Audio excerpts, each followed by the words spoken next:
Masih bersama di Radio Usang, frekuensi yang mengulas kisah-kisah misteri yang ada di sekitar kita.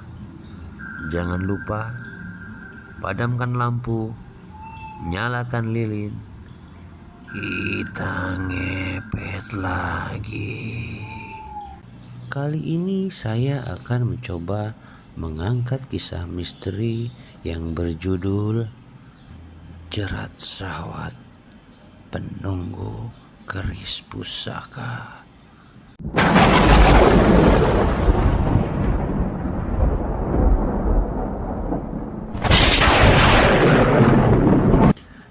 Kita sebut saja namanya Somad. Somad sangat hobi akan hal-hal yang berbau mistik dan gaib. Begitu juga dengan sahabatnya.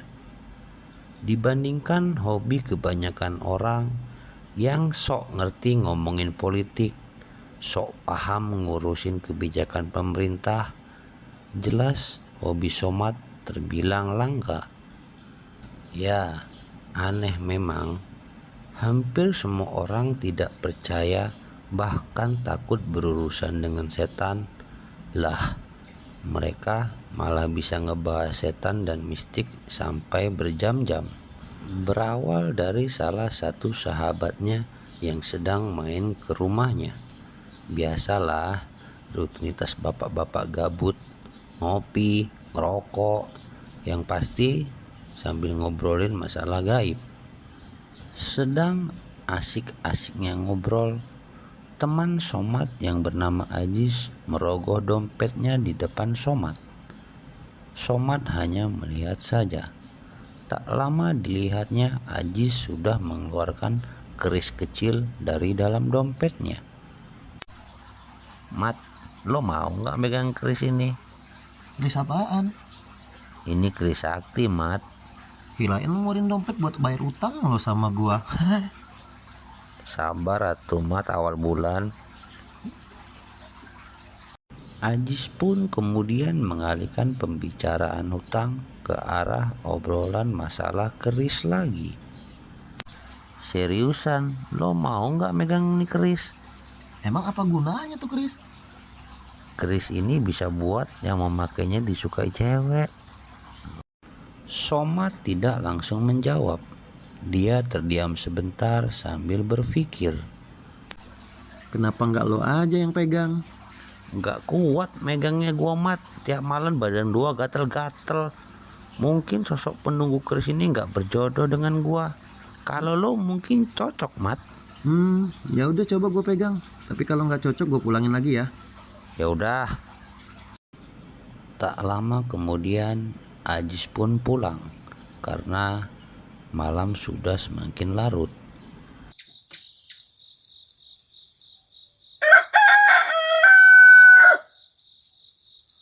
Keesokan harinya, Somad berangkat kerja.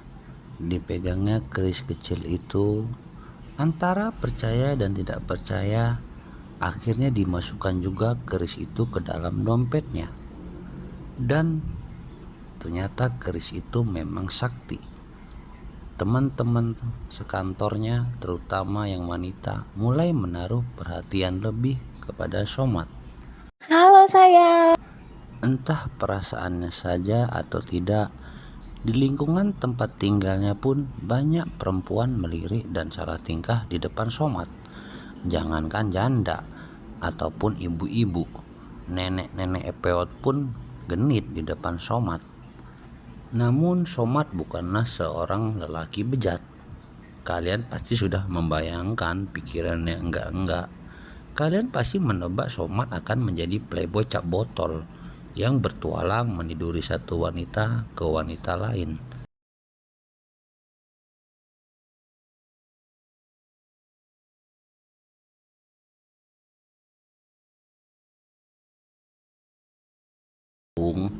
Somad hanya senang dengan hal gaib, bukan untuk merusak wanita.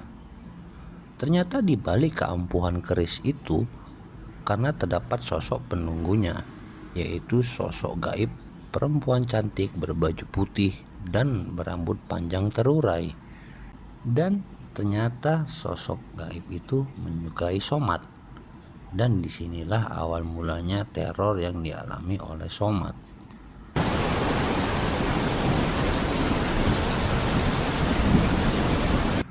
Malam itu Somad sedang enak-enaknya nonton bola karena tim kesayangannya main malam itu. Sambil selonjoran di sofa di ruang tengahnya, ditemanin dengan sebungkus rokok dan segelas kopi.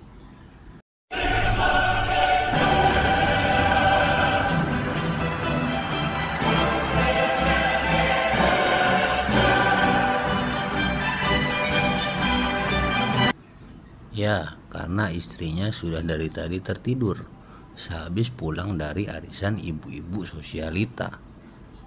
Lagi senang-senangnya dia merayakan gol tim kesayangannya.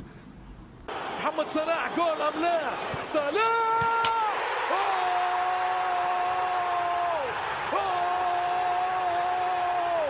شنو هذا شنو هذا يا صلاح ما هذا يا صلاح Muncul angin yang disertai aroma bunga melati.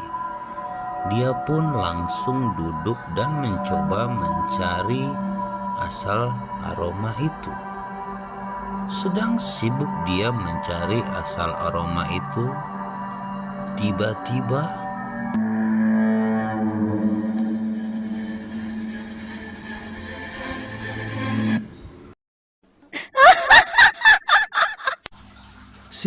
Siapa lo? Buka pintunya, aku di belakang. setelah sosok itu menghilang, dengan rasa takutnya segera Somad beranjak ke kamar untuk segera tidur. Ditinggalkannya tim kesayangannya yang sedang bertanding. Ketika Somad tidur, dia bermimpi didatangin sosok wanita tersebut. Dia menjelaskan Somad tidak perlu takut karena dia tidak akan mencelakai Somad. Dia hanya suka dan ingin bermesra-mesraan dengannya. Semenjak malam itu, Somad sering mengalami keanehan-keanehan ketika sedang seorang diri di malam hari. Dia sering merasakan ada tangan yang meraba-raba bagian paha dan tangannya. Awalnya dia kira kecoa yang lewat. Dia mulai takut karena dia yakin ini pasti ulah sosok gaib wanita itu. Benar saja, karena malam berikutnya bukan hanya paha dan tangannya yang diraba, melainkan sampai ke rudal patriotnya si Somad. Sehingga rudal itu pun mengeras dan memanjang, seolah-olah sudah siap untuk ditembakkan ke wilayah konflik. Dia pun sering bermimpi basah dengan sosok tersebut. Bahkan dia sering pada saat tidur badannya bergerak-gerak sendiri, seolah-olah sedang menggenjot sesuatu. Namun lama-kelamaan Somad mulai terbiasa. Ya, karena memang dia dasarnya sudah suka mistik dan gaib dari dulu. Malah dia ikut terbawa arus rangsangan sang sosok gaib tersebut. Dia pun mulai menikmati rabaan-rabaan itu.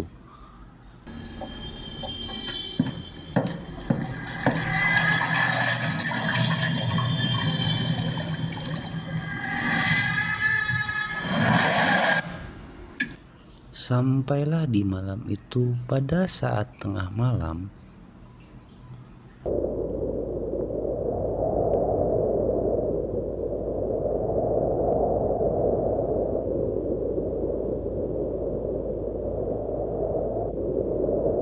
dia sedang tertidur di samping istrinya. Tiba-tiba dia terbangun karena merasakan ada yang meraba-raba bagian kemaluannya. Dia pun terduduk, sedangkan sang istri masih asik tertidur. Disinilah Somad mulai mempunyai pikiran yang aneh dan nyeleneh. Dalam hatinya Dia berucap, Ah curang loh, lo bisa lihat sama nyentuh gua, sedangkan gua nggak bisa. seolah-olah mengerti apa yang ada di hati Somad. Tiba-tiba sosok itu mewujudkan dirinya. Sosok itu duduk tepat di pinggiran tempat tidur sambil membelakangi Somad. Aroma melati sangat pekat di kamar itu. Somad tidak takut. Dia malah kembali berucap, Kalau lo emang suka sama gua, bisa nggak lo masuk ke raga bini gua? sosok itu hanya diam mengangguk. Tak lama kemudian menghilang. Somad pun mengalihkan pandangannya ke arah istrinya yang sedang tertidur. Somad tersentak kaget dan tidak percaya, karena tiba-tiba mata sang istri terbuka lebar dan tersenyum genit. Somad senang bercampur nafsu, mulai didekati istrinya. Namun belum sempat Somad bertindak lebih jauh, mata istrinya kembali terpejam. Somad mulai kesal menahan konaknya. Dia pun membatin, Ah lo pergi, katanya suka sama gua.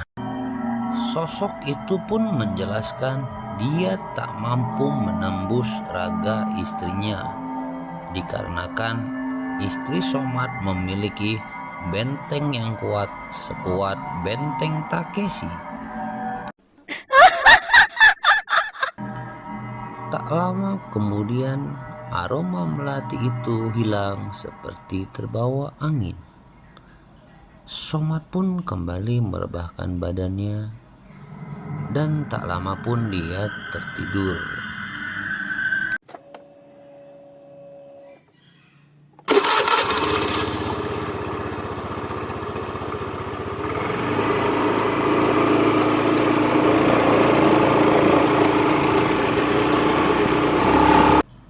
Esok harinya, kebetulan pas awal bulan, Somad janjian untuk ketemu dengan Ajis di sebuah lapo tuak.